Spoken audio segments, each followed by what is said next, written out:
Fakes, frauds, and frustration. All words to describe Pennsylvania's unemployment program, where your identities have been stolen in perhaps the largest cyber fraud in history. Tens of billions of dollars have left the state, gone into the hands of criminals.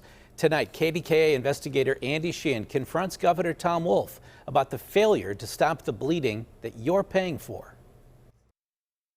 Security experts say the money is gone and never coming back. That money, 70+% of it, went overseas to transnational criminal groups that have used that money for nefarious purposes to harm our democracy, to harm our children, and to purchase illicit drugs that have been sold in this country. After lowballing their losses, states around the country now concede they were taken by these groups to the tune of tens of billions of dollars.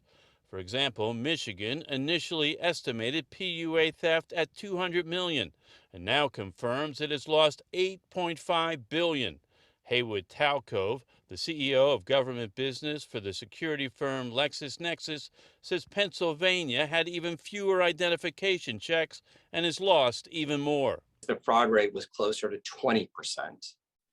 And so I would put that at around 10 billion and maybe a little bit higher because Pennsylvania lacked any systems to stop identity theft during the height of the pandemic. Are you alarmed at the amount of money that's going out of state and apparently out of the country? I'm alarmed whenever I hear about fraud. For weeks now, KDKA Investigates has been asking the Wolf administration for a figure on just how much money has been stolen, and the state has been unable or unwilling to provide it. Late last week, I confronted Governor Wolf on the staggering estimates of security experts. They're putting an estimate at $5 to $10 billion has been stolen from Pennsylvania, and they fault the state for not doing enough to prevent that fraud. Well, I don't know if that's the number at all, but you know, obviously fraud is an issue. On the other hand, we need to make sure that we make people whole when they're unemployed, and so we're struggling to reconcile these two different things. Like other states, Pennsylvania became swamped with unemployment filings beginning in the spring of 2020. And almost immediately, you and I became the target of identity thieves to file false claims, more than 1 million of them to date. The state blamed data breaches from private companies, but has been taken to task for lacking even the basic identity verification. Basically, when the system started, there was basically no checks and balances. That's not true. We've always had checks and balances. The state implemented facial recognition software last summer, requiring at least a driver's license picture. The Wolf administration said this thwarted about $1 billion in thefts, but now many legitimate users say they're having trouble using the system, and critics say cyber thieves have found ways to circumvent it.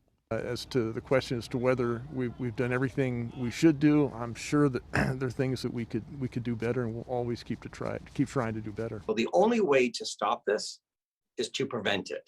The only way to prevent it is to use the technology that's being used in the private sector. Talco says Pennsylvania will never recover the money overseas, but could stop the bleeding by using identity verification systems used by your bank or e-retailers like Amazon.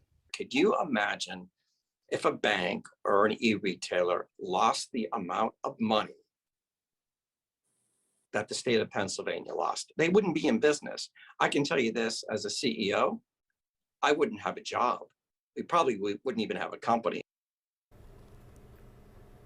But the identity theft and the looting of public money goes on. We will stay on top of this story and bring you any efforts to stop it. In the meantime, if you'd like to watch my complete interview with Haywood Talcove on how he believes the state has failed, we'll be airing it tonight at 8 o'clock, CBS News, Pittsburgh.